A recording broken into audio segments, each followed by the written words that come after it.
There are people who wake up in the same city, in the same bed, with the same life, and feel a pull somewhere else, somewhere new. You might know someone like this, or you might be someone like this, always planning the next trip, always imagining a different life, always feeling like this place is not quite right. Psychologists have a name for this pattern, and understanding it might be one of the most honest things you ever do for yourself. For some people, the urge to leave is not a hobby. It is a feeling that lives permanently in the background of everything.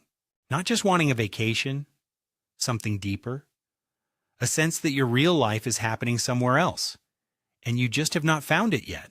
Psychologists call this a sense of place alienation, a feeling of not truly belonging to the environment you live in. But where does it come from? Because these people are not simply bored. Something much more interesting is happening underneath. For many, it begins very early, in homes where emotional expression was limited, where the child felt unseen, or simply too big for the space they were given. The window becomes the first escape. The open sky is the first promise. And the child learns, out there is better than in here. Psychologists link this to novelty seeking, a neurological trait tied to dopamine. Some brains are wired to require more change, more new. But dopamine alone does not explain everything. Because many people who constantly want to escape are also running from something specific, even when they do not know it.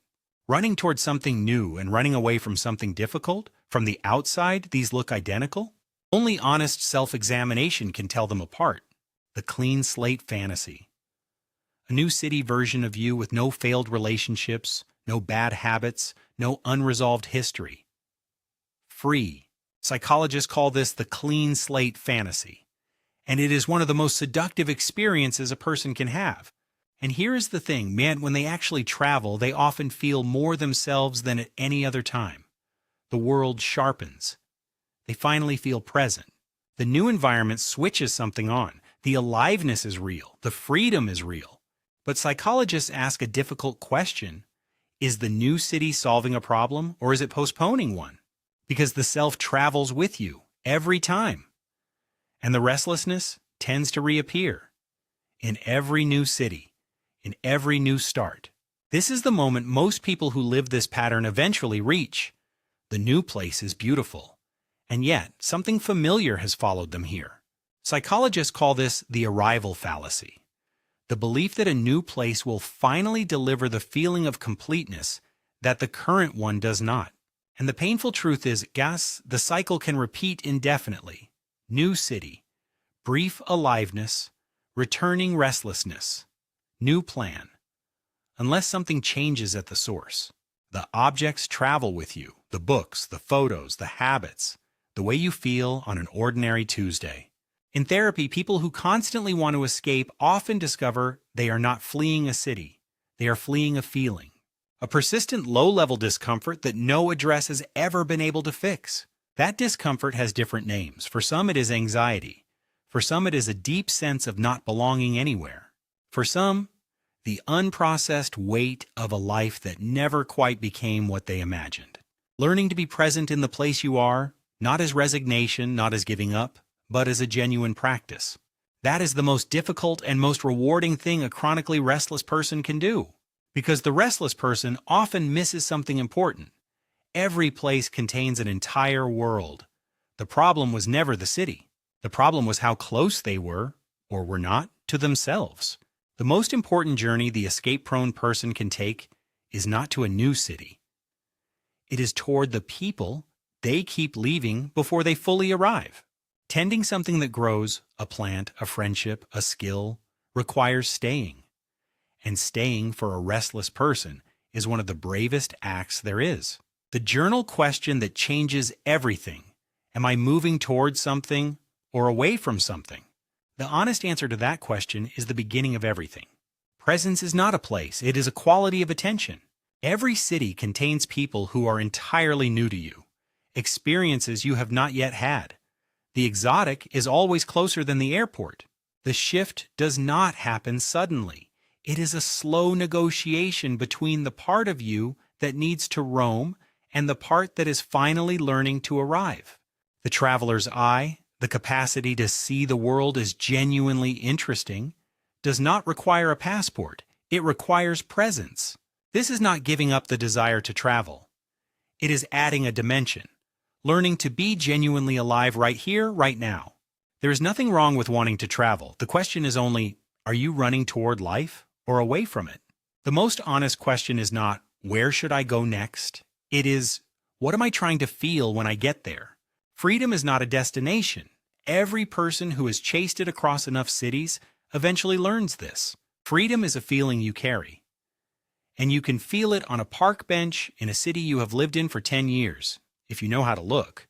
In therapy, the escape-prone person often reaches a moment of genuine relief, not when they decide to stay, but when they realize they finally have a choice. Choosing to stay, fully, consciously, without planning an exit, is something the restless person almost never does, until one day they do. The familiar becomes new the moment you decide to actually look at it. Travel from a place of wholeness feels completely different from travel as escape. The bags look the same. The person carrying them is not. You can love to travel and also love where you come from. These are not opposites. When you travel towards something instead of away from something, every detail of the journey becomes richer. The new place is most valuable not as an escape but as a mirror, showing you things about yourself that the familiar obscures. Home feels different when you leave it consciously and return to it consciously. The walls have not changed, you have. The restless person who is healing does not stop collecting experiences. They start keeping them. Writing about where you have been is as important as going. It closes the loop the restless mind always leaves open. The escape-prone person is not broken, they are deeply alive. They just need to learn to direct that aliveness somewhere it can actually land. Your own city has been waiting for you to see it like a traveler. It has been patient. Coming back with stories to share is completely different from coming back with nothing to return to. An ordinary evening, genuinely inhabited. This is what the restless person spends years trying to outrun. And years trying to find. If this is you, if you have spent years feeling like your real life is always just one move away, I want you to hear something. Your restlessness is not a flaw. It is a sign of how alive you are. The work is not to extinguish it. It is to understand it. You are not someone who cannot settle. You are someone who has not yet found what is worth settling into, including yourself. The golden light falls on every city. The question is whether you are present enough to see it in yours. This feeling, right here, right now, this is the one you have been searching for in every new city. It was never in the city. Belonging is not a place you find. It is a quality of attention you bring. The restless person discovers that stillness is not the absence of aliveness. It is aliveness concentrated. The candle does not travel to be beautiful. It is exactly where it is, and it illuminates everything around it. The most beautiful place you have ever been was always the one you were fully present in. The ordinary morning is extraordinary to the person who is finally present in it. You do not have to choose between exploring the world and inhabiting your life. The most alive people do both, with full presence each time. If you have always felt like you do not quite belong where you are, the place was never the problem. And that is actually the best news you will ever receive. Rest in a familiar place without planning an exit. This is something the escape-prone person earns slowly, and it is worth every moment of the work it takes. Every honest line written in a journal is a mile of escape distance you no longer need to travel. The person beside you on a familiar path is part of the home you have been looking for. This is what arriving feels like. Not the airport, not the new apartment keys. This, right here.